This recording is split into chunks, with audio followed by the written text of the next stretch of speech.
What is up, everybody? Welcome to Pop Culture Philosophers. Welcome, in fact, to our Friday show that we like to do here every Friday at 11 a.m. Central Time.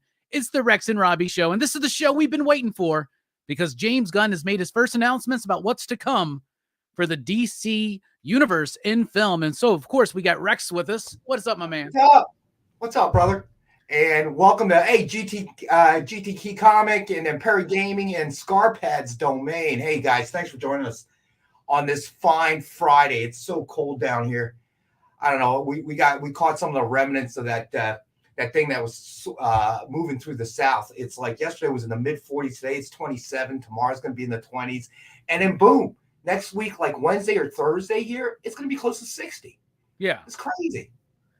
It's hey, Ron. How the world is. What is up, Ron? How are you doing? What's up, everybody? We appreciate you being here. We want you to be participants in the conversation.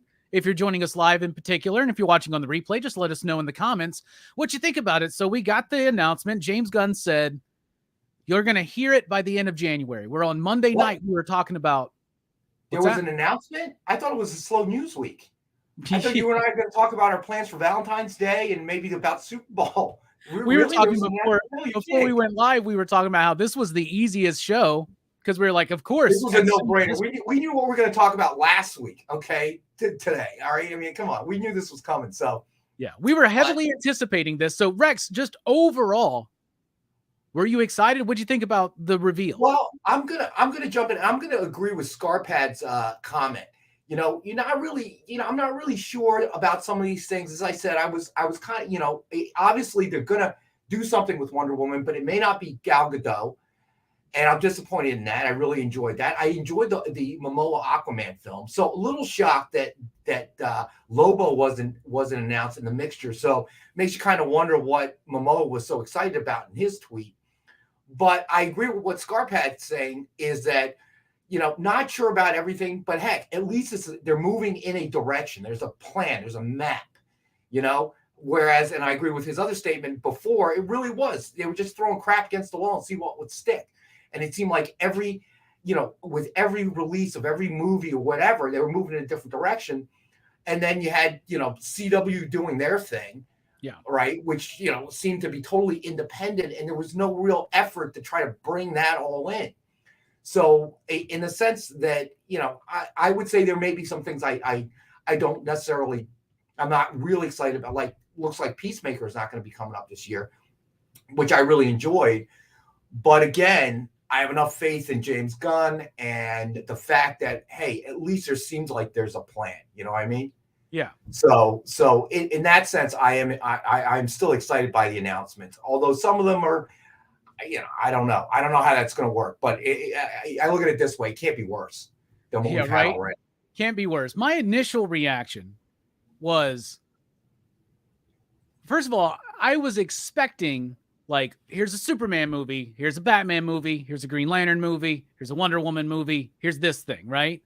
And when it starts off and he starts going, the first thing up is Creature Commandos. And I'm like, oh, is he just going to give us like these little side announcements and we're not going to get any big announcements or nothing? Then he starts going on, talking about Superman. When my jaw dropped was when he mentioned The Authority. The Authority movie. Like, I love The Authority. Warren Ellis and Brian Hitch on The Authority. That's one of my favorite 12-issue runs in comics of the last 20, 25, 30 years. And when he said that, wow. I don't always necessarily like seeing the Wildstorm characters integrated into the DC universe, but I never anticipated an Authority announcement as part of what James Gunn was going to reveal.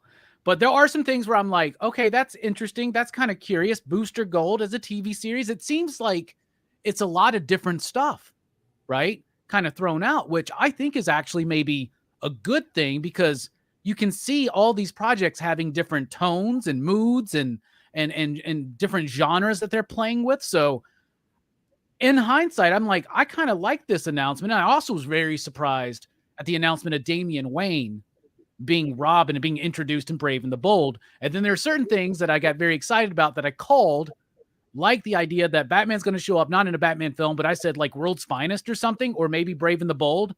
Boom. And do you remember me telling you that they need to brand the things that are not part of the DCU as DC Elseworlds, and he said they're going to do that. And I like, that's great. That's a cool No, idea. I don't remember you saying that at all. Oh, whatever. I not at all. I think I may have mentioned it. No, I don't remember you saying that. Okay. Raul Cerebros, just some rando sleepy reader, missing link. What's going on, guys?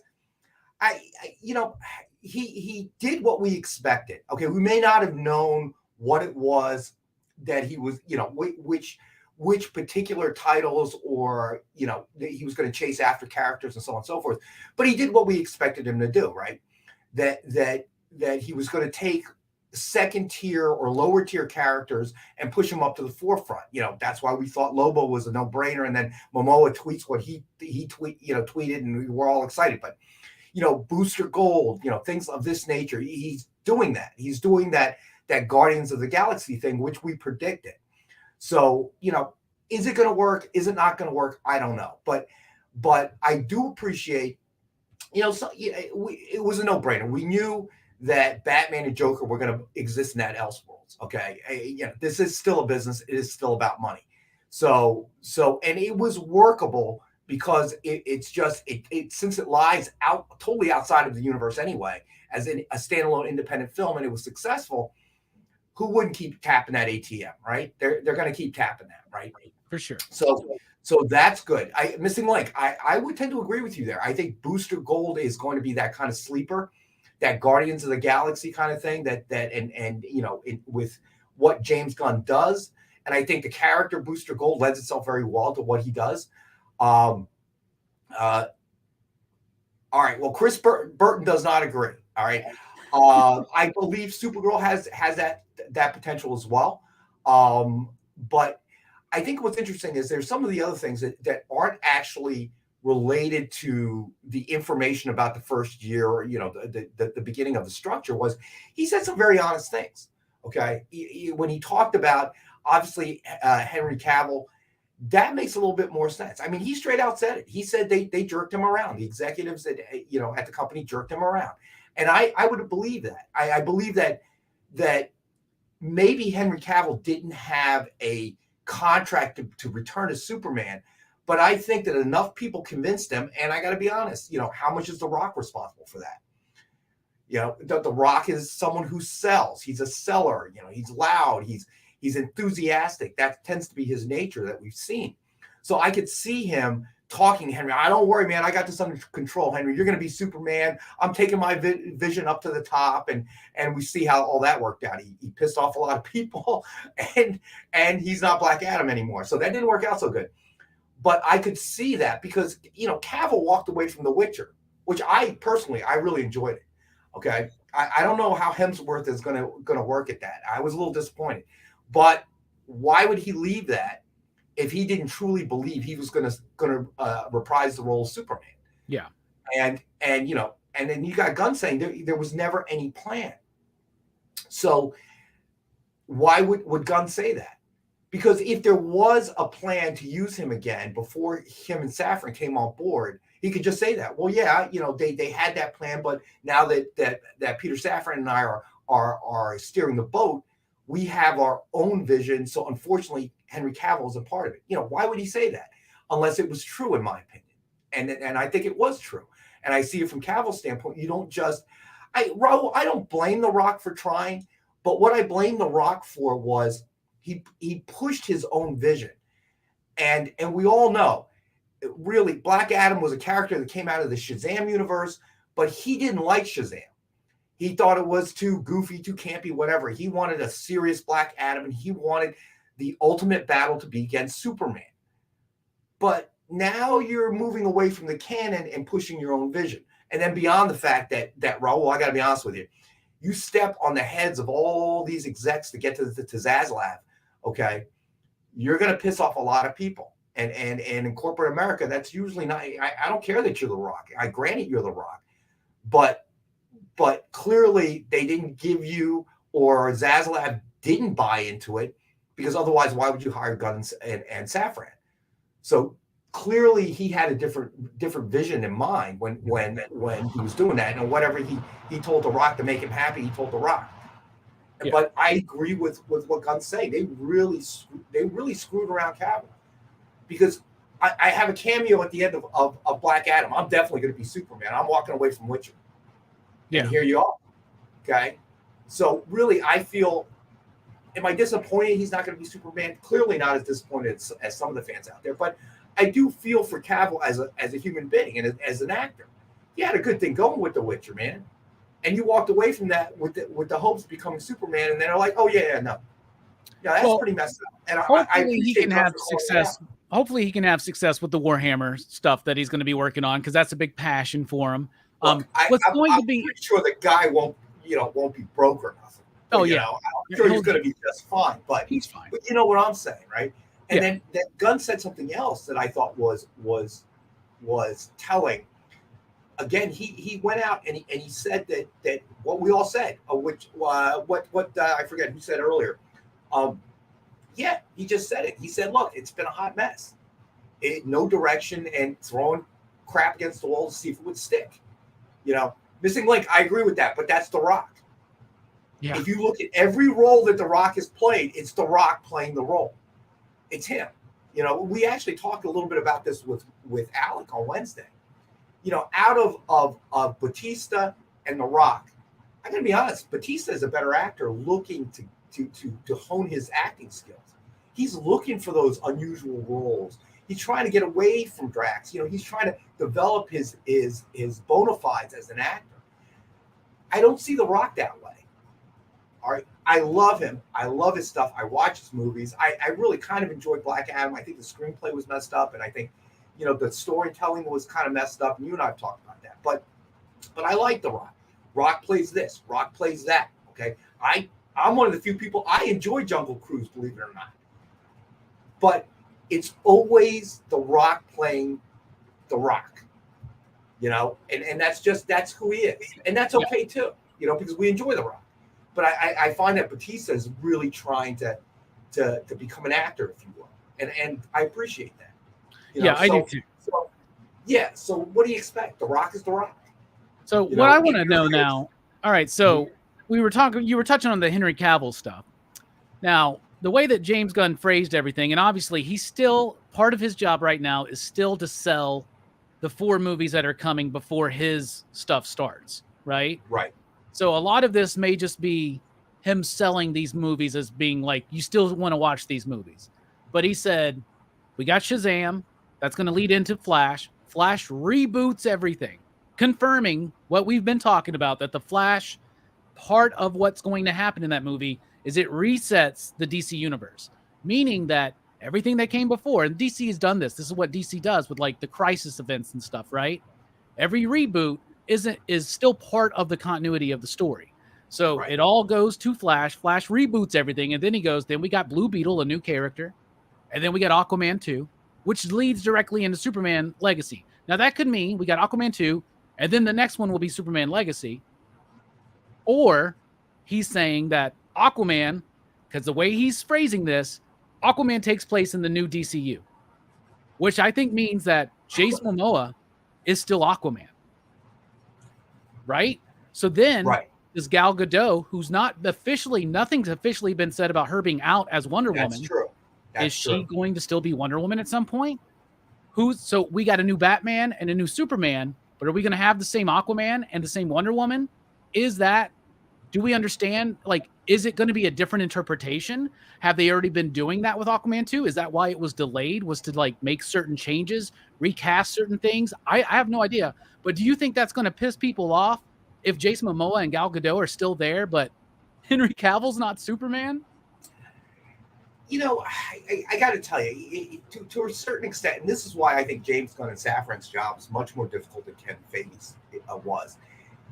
And we've touched on this before. When Iron Man came out, the industry wasn't flooded with these movies, and they took a slow, methodical path to try and achieve that. And I think Gunn said something I felt was very relevant. He said that the mess that DC became was primarily, and this is how I interpreted his statement, was they just kept leaning and no cohesive vision, but they kept leaning on the old standbys, Batman, Superman, whatever, right? and they kept throwing things out. And then they started to see what the MCU was becoming, and they panicked. Okay, they were like, "Oh crap! I see what they're doing. I see what this guy Kevin Feige is doing." I mean, you think about it. When Captain America: First Avenger, Iron Man, all those movies came out, did any of us know who Kevin Feige was? He was the producer that you saw in the credits, but we didn't know who he was. There were a few interviews here and there, but he was just like, yeah, whatever. Okay.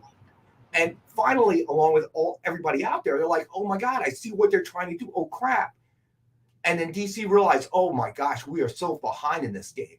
And they tried to do this, as Gunn put it, using shortcuts. They tried to do the fast way, but without one person directing the vision.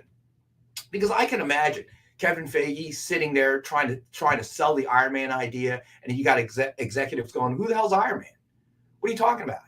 Okay, you know, we want to do, you know, the lead heroes. Let's do another Captain America, or let's do, you know, one of the main characters. Why are we doing Iron Man? Yeah, for them, you know, back in that day, it was like X-Men, Hulk, and Spider-Man. You know, that's all anybody wanted. Those were the known brands. Yeah, exactly. And he sold them on that.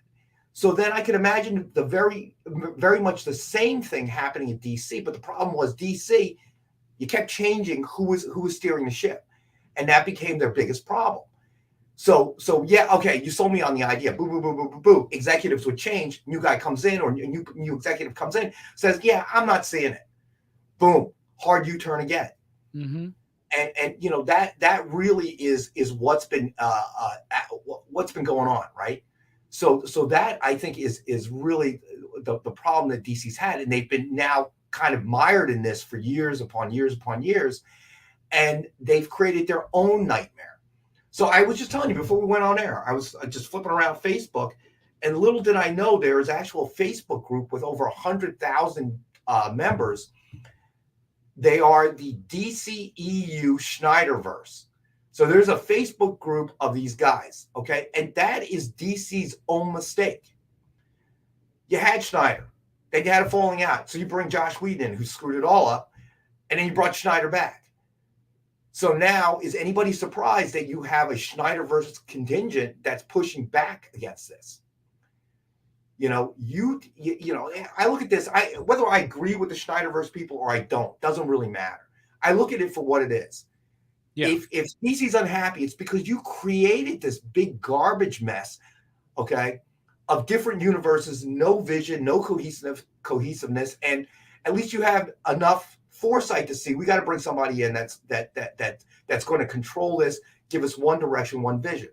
Now the challenge becomes, can DC, can Gunn, can Safran, are they willing to allow them to explore the vision? Because that's the other problem that they have that MCU didn't have with Iron Man. You've got a lot of pressure now. You can see you've got hashtag fire Gunn. You know, you've got a lot of eyes watching because you've screwed it up so many times. That's a lot of pressure. You know, I don't know. Well, you also got the added benefit of the internet now, you know, and there's just as many trolls that go up against anything announced from the MCU or whatnot, right? And that's like, that's true. You know, the thing is, you know, I'm a Zack Snyder fan, and I am very happy that we got the Snyder cut. And I felt like that was a win for a contingency of fans, and it was a win for Zack Snyder, right? But I never had ideas that was going to be like reinstituting this timeline that never worked, you know, very successfully. It didn't work on the commercial level that DC and Warner and now Discovery that they want it to. You know what I'm saying? And Gunn has got people excited. There's been some comic book speculation on DC books. That hardly ever happens, right? People are specking right now on things. My YouTube video I did, Comics Revisited, The Authority, started ticking back up again, started finding its way in that algorithm. People are interested in wanting to know. And it's a weird kind of timeline. But like you were all saying, we got a plan now. We're assured that we have a plan. We've been assured before, and they have effed that up. And that has led to a lot of this contention amongst some fans. But that's just how it's going to be. The Snyderverse, the Snyderverse people, they're always going to be there. And the Elseworlds idea does lead the question, can Zack Snyder finish it? Well, no, because that's just going to cost too much money for something like that. And they're trying to focus that brand on something different. Batman, I think, is different for them. And I think other things will work out different, but I love the idea of the Elseworlds. I've mentioned this before, but imagine bringing back the Snyder stuff just for like a Kingdom Come type story or something, like having Henry Cavill come back to do Red Sun, Superman Red Sun, or something like that. I don't see that. I'll tell you why. I think Elseworlds exists, and I think Gunn understands this. He's been in the business long enough. I think he understands that, and this is partially to answer Mark McGrath's question as well. I would agree with you, but I don't think Gunn and Safran had that flexibility. That's the problem.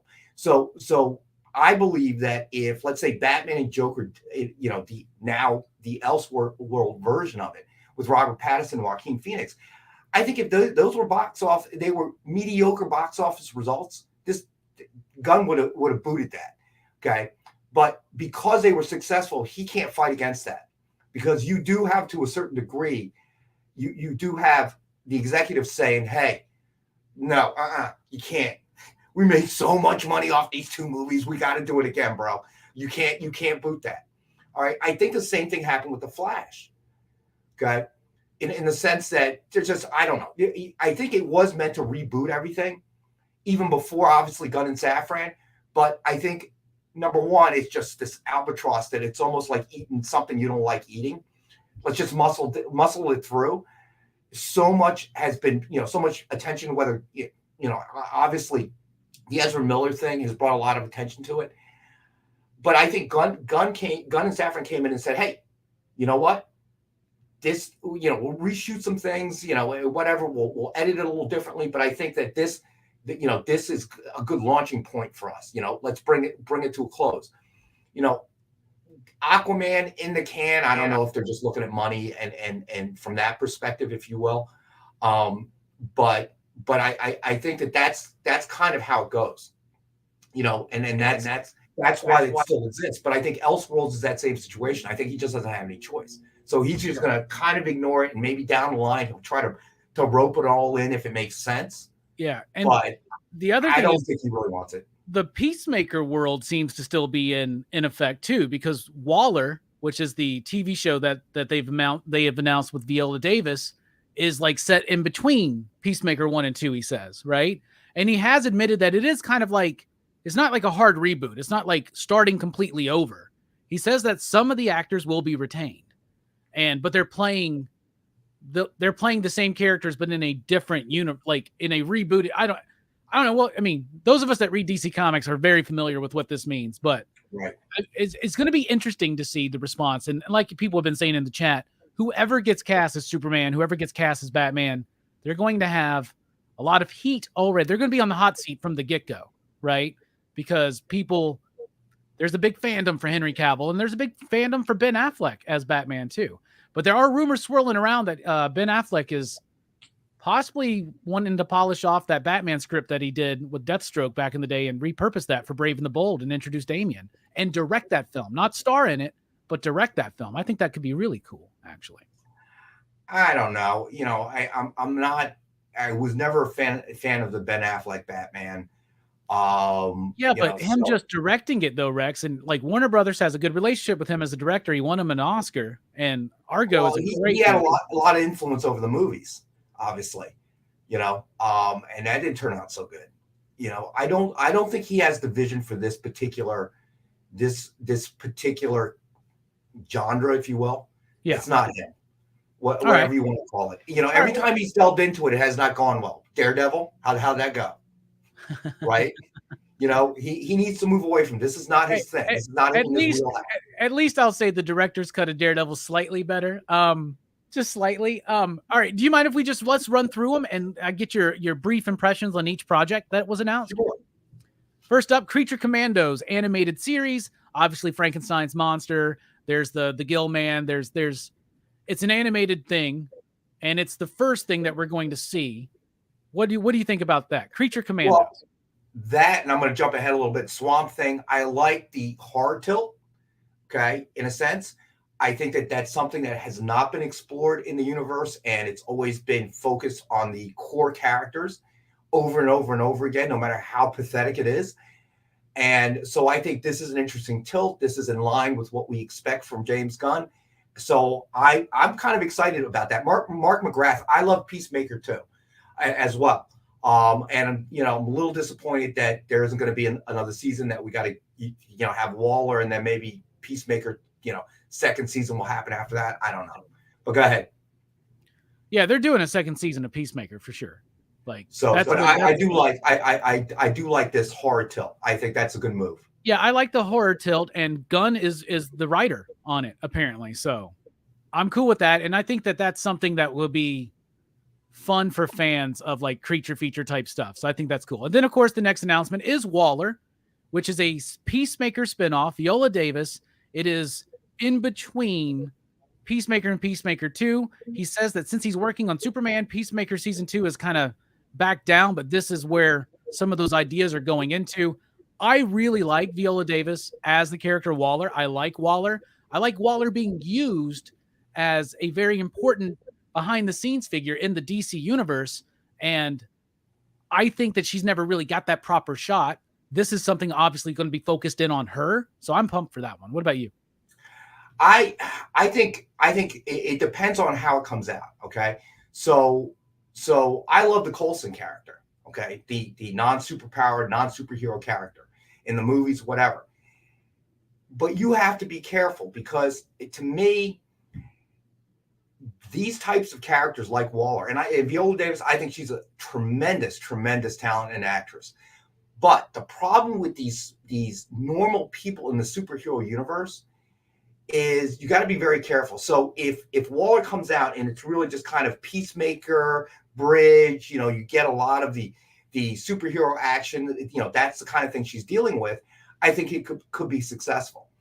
But if you're not careful, okay, and you turn it into a mostly focused on Waller and not Waller's job and her connection to the superpowered or the superhero world, it goes south on you real fast, okay? Like Pennyworth. That's in this genre, that's what we're looking for. If I'm looking for an interesting story with normal or non-superpowered people, there's tons of stuff I can watch. I don't need to watch this. Yeah. So I think it could be really good. I think it could also go south on them. So I'm ambivalent. I don't really have I think it depends on how he handles it. Can it be good? I think it could be. All right. Next one, what he calls really the start of the DCU, the Superman Legacy, which is the next Superman movie written by James Gunn, no director attached, but Steph made up a good point too. Like, I think that'd be a good one for Ben Affleck to direct as well. But that's just me. I'm a fan of Ben Affleck's directing. Superman Legacy, what I like about it is the images they use, and we've already seen James Gunn reading All-Star Superman, Grant Morrison. There's a lot of Grant Morrison influence on some of this stuff. I'm excited to see this Superman movie. What about you? I'm a little bit surprised. That's but I have enough faith in Gunn to see what he does with it. And I do realize you have to incorporate the pillar characters, like the Superman, like the Batman. I just feel like we've talked about this before, is that, man, that one's trickier than almost any other, because that is something that has been done over and over and over again. And when you come out with this type of movie, it will invariably be compared going back to Christopher Reeves. Same thing with a Batman movie. Although I think Brave and the Bold is a good take on that. And so I'm a little bit more optimistic. So he hasn't really said a lot about Superman other than it's taking place in a younger period of his life and da-da-da-da. But was that more of a shield to fend off the Henry Cavill fans that were all pissed, as opposed to a real direction?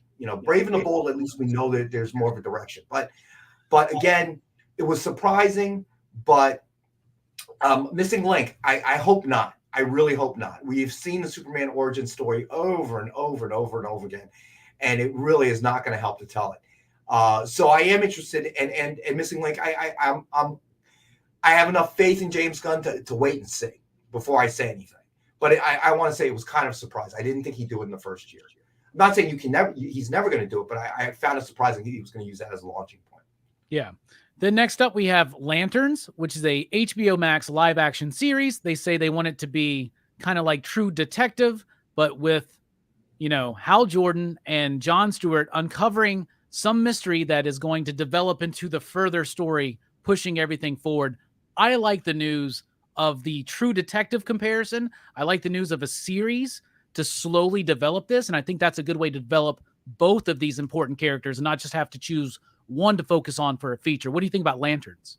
Lanterns, I'm really excited about. I think that after the horrible movie, they finally found maybe, again, remains to be seen, but I think that they found the right formula. Okay, so when you look at the Lantern universe, when you look at the Green Lantern Corps, it seems it's a huge self-contained universe, and you can't tell it in 2 hours, right?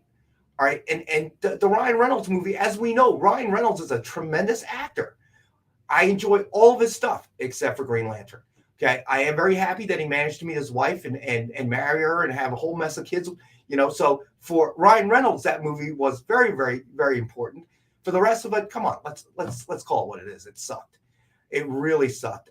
On so many levels, and it wasn't Ryan Reynolds' fault. It just sucked. I mean, they managed to not tell any story. There was so much they just touch on everything. But at the end, you walk away like, what just happened? Yeah. So I think it's going to work as a series in a way that it couldn't work as a movie, or at least one movie. Well, maybe they had plans to make a second movie, but you suck so bad on the first one, nobody's willing to dump any money on it. So that I'm very optimistic about. I think that's going to be awesome.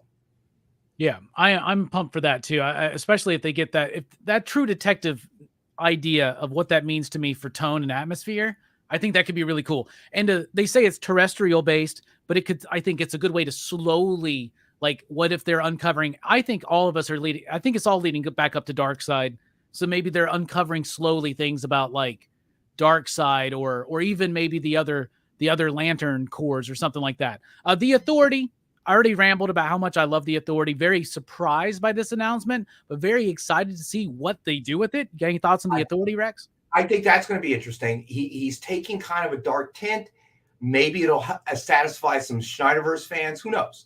So that I think is interesting. Trade Paper Dad. Love his movies except for Blade 3, if that exists. Yeah, there's no Blade 3. That's unfortunate, right? That movie, that was stupid beyond stupid. We've seen Ryan Reynolds now in so many movies.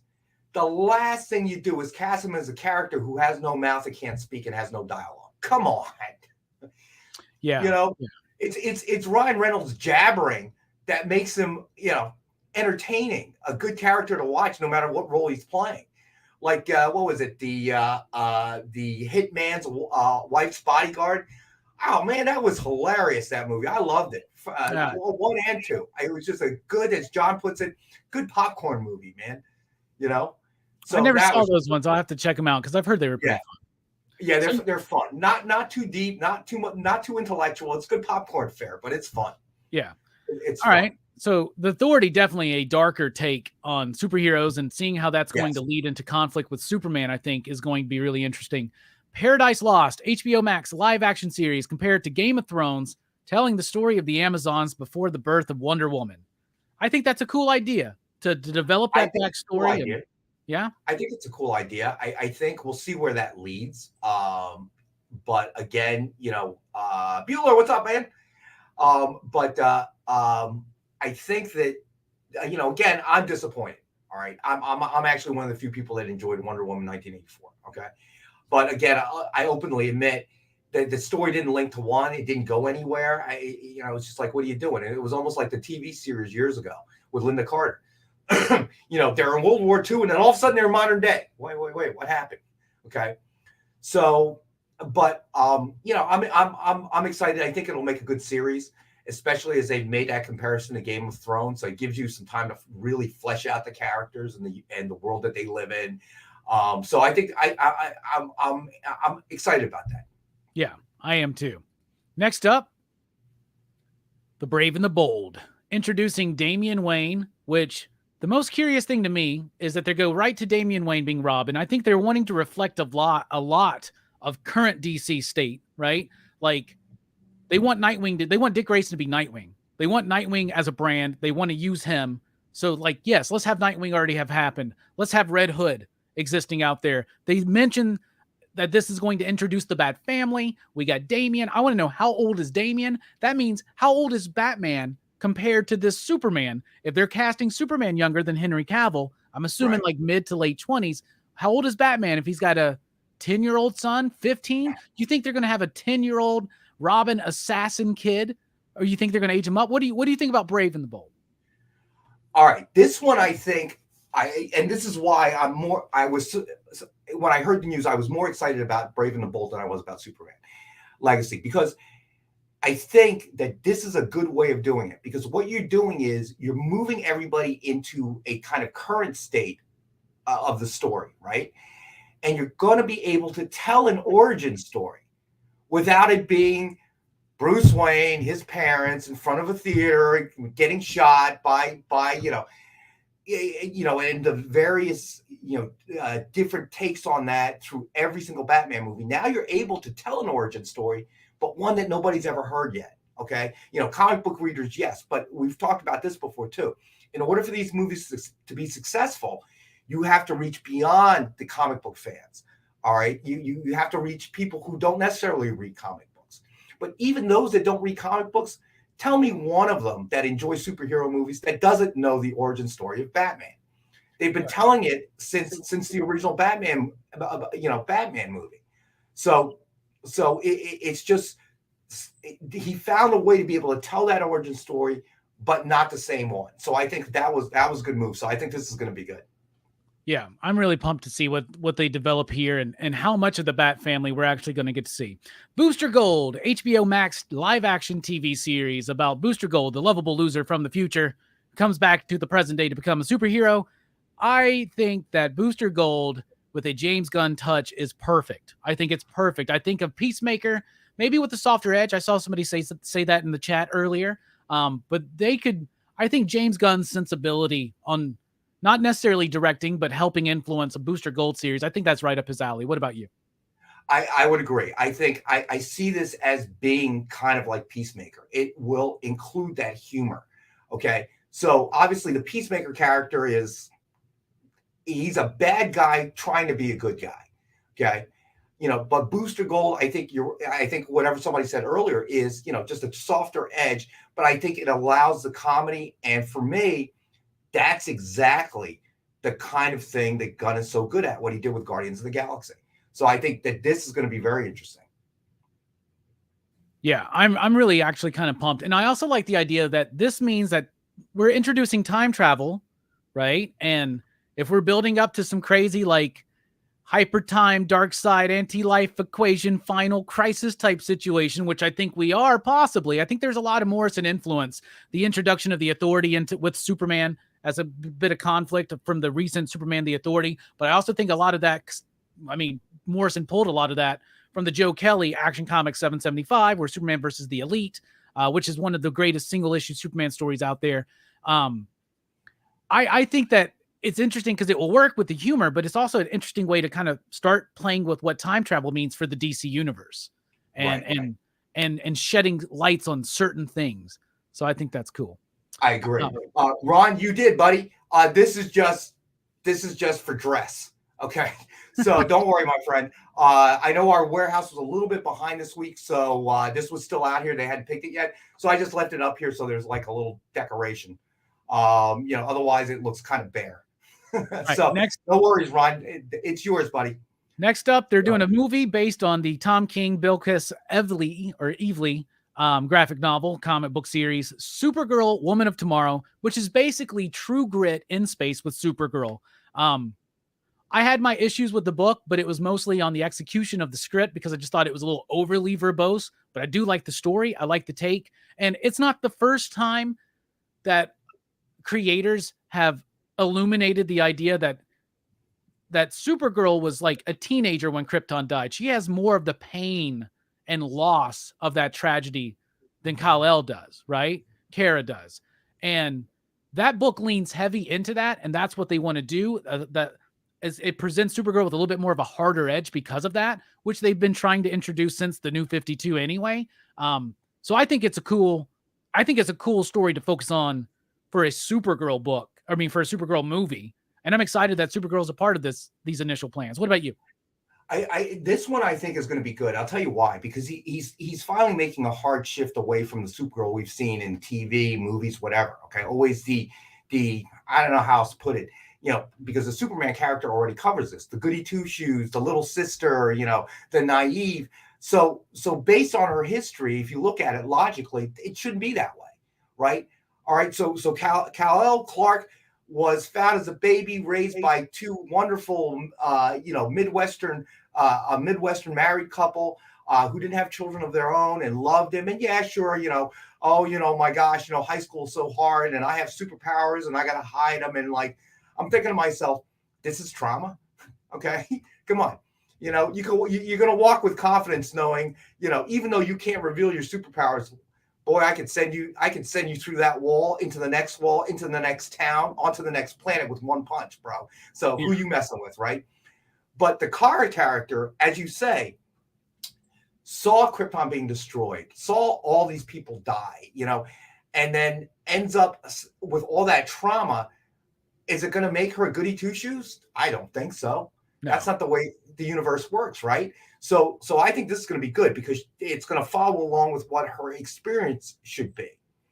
Okay, someone who survived that, you throw them on the Earth and they got superpowers. Okay, you throw them anywhere in space, whatever. They experience this. They have superpowers like a Superman.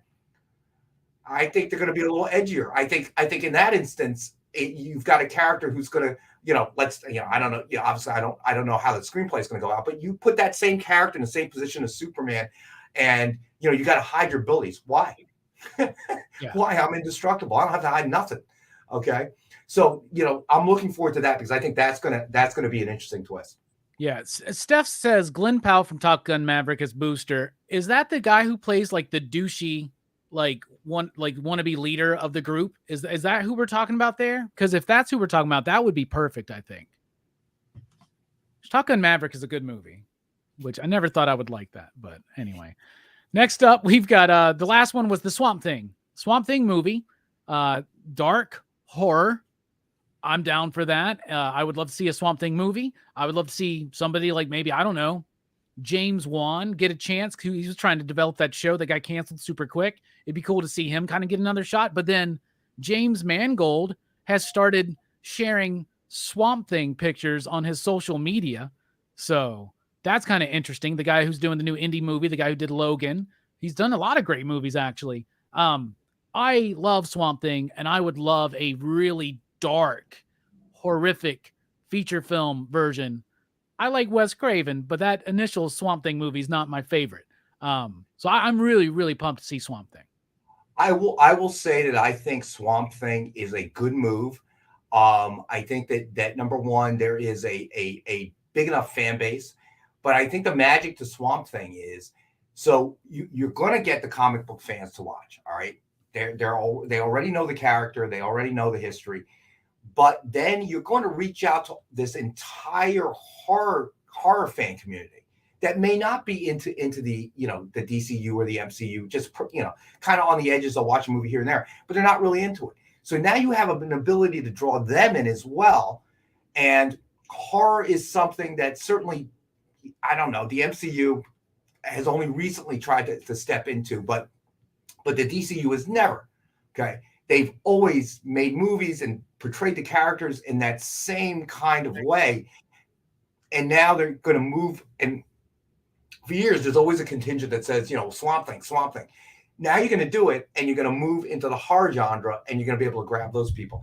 So I think that should be very good. I think that's a good idea. Yeah, I'm really, really pumped for that. And that is that's all of the announcements, 10 projects that were announced as the first part of their chapter 1, which they're calling Gods and Monsters. And like I said, I pick up a lot of Grant Morrison influence between All-Star Superman, the introduction of Damian Wayne, the conflict with the Superman and the Authority. And I think that we're building up into something similar to Final Crisis, is what I think we're building up to. Some big dark side thing where he comes in, he's just going to take over. And then the heroes are going to we got like a Rock of Ages type thing from JLA. Right. I think there's a lot of Morrison influence that's going to happen here. And I think that's a good thing. but also I'm a super fan. So overall, are you excited after having heard these announcements, Rex? I'm excited because we now have some direction. I mean, I'm excited to hear this information. I'm excited for no other reason that this is really the very first time DC has ever done this. So I'm excited. I was excited the moment that we heard, Gunn and Safran we're going to take over the lead here.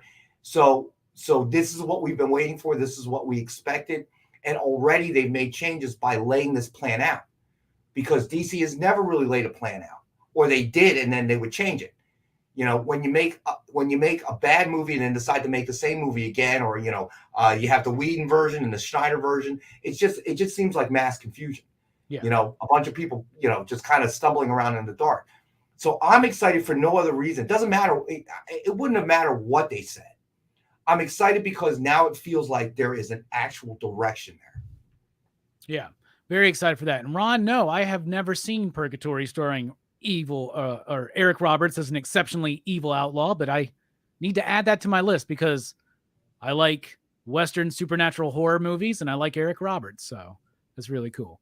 Oh yeah. And there's supposed to be video games that are tied into the whole thing too. I don't want to feel like I have to play a video game to know what's going on. So, but I'm sure it's not going to be that heavy. But my eye hand's too slow to play video games anymore.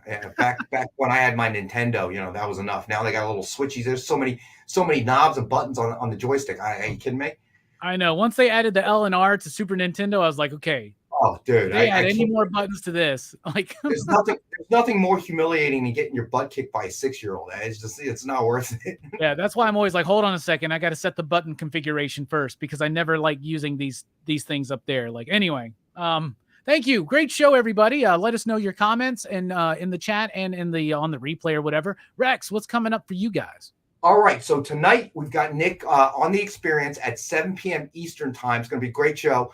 I think, and if you tune in and I'm wrong, don't blame me, but I believe that all the original art pieces tonight that will be on the air tonight will be $400 or lower. I know there are a handful of pieces that are ridiculously priced. Even if you're not a collector of original art, I think they're going to be affordable that you can become one.